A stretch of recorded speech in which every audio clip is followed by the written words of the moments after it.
Hype. The final frontier. These are the voyages of the reviewer Downplay. His mission? To explore strange new worlds. To seek out new life and new civilizations. To piss off everyone on the internet by having an opinion contrary to theirs. To boldly go where pretty much every internet reviewer has gone. But get the fuck out of here, Twilight Zone door. We're doing Star Trek. Idiot. Ugh, just drop the damn title.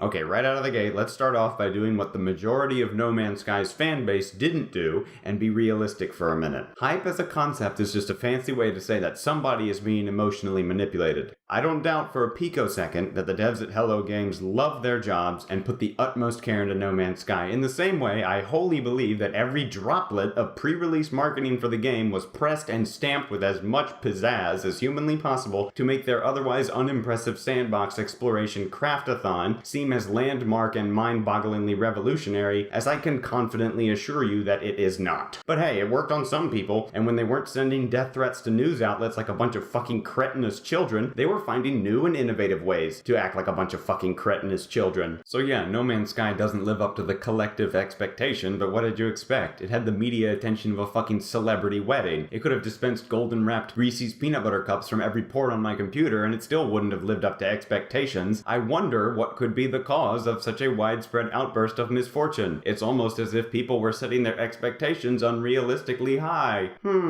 Call me an idealist, but it would not be unreasonable to assume that by lowering one's expectations, you could exponentially reduce your chances of being disappointed by something failing to meet said expectations. Again, I say, Anyways, the game. No Man's Sky is a space exploration game selling itself on the promise of a theoretically infinite universe of procedurally generated planets, and procedure is exactly the word I would use, because that's what it feels like. A process, an assembly line cranking out thousands of minor variations of the same thing, but instead of rivets or appliances, it's celestial bodies. Outside of randomly selecting from a pool of weather effects, skybox filters, in which rejected spore creatures are roaming the landscape making the same series of auto-tuned pig squeals, there's nothing to distinguish any given planet from any other given planet. And speaking of that seamless universe, it's about as seamless as a fucking baseball. I'd imagine that it'd be pretty easy to claim that your game doesn't have loading times when the overworlds are so far apart that the literal minutes it can take you to get from planet to planet allow you to load everything in the background while the player sits around in phase warp doing fuck all. Just because there's no loading screens doesn't mean you can will game content into existence with a flick of your magic fucking wand. It has to come from somewhere, Hello Games. You don't get straight A's for solving the hardest problems with the easiest solutions. You were told to calculate the indefinite integral of indeterminate fractions, but you just went to Wolfram Alpha and looked them all up. People were praising this game pre-launch for essentially giving itself training wheels. Oh, and there's a survival mechanic, so you know what that means. Mining, crafting, and limited inventory space. What it basically boils down to is you, the player, floating around a thoroughly uninteresting landscape on the world's shittiest jetpack, stopping occasionally to click on some rocks until you run out of space for all your fucking rocks, and even that doesn't make any sense. How can 500 units of iron stack, but those tiny-ass Gek charms don't? Why can I build industrial strength sheeting out of iron but not aluminum? Why is plutonium the most common element in the universe? Why do I have like 4 different health bars? What the fuck is the difference between a planet with a normal amount of sentinels, a standard amount of sentinels, and a typical amount of sentinels? I get it, your grandma gave you a thesaurus for your birthday. You don't need 8 different ways to tell me the same fucking thing. But the wordplay doesn't stop there, folks. The closest thing No Man's Sky gets to a narrative is basically an extended history lesson regarding the 3 species of sentient aliens you can meet over the course of the game. Doing so requires that you learn their language, and the only way to do that is to find these 2001: A Space Odyssey style monoliths and learn each language one fucking word at a time. Not only is the game a literal thesaurus, it's also a literal dictionary. But fret not, for I couldn't forget the most important part,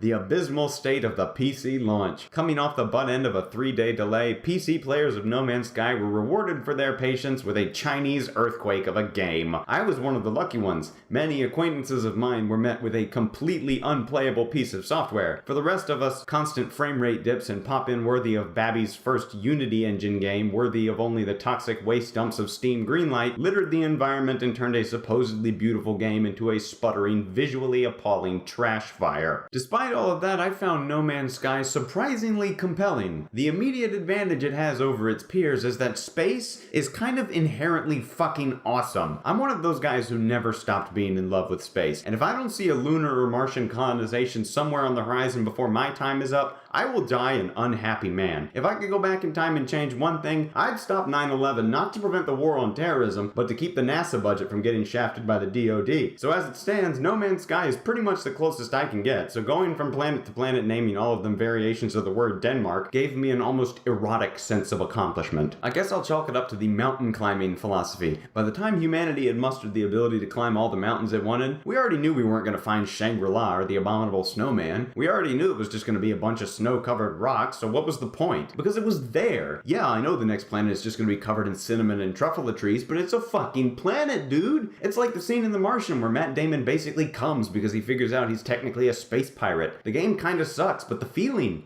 is real. And until a better game comes along with the same shtick, I guess I'm just gonna play this one.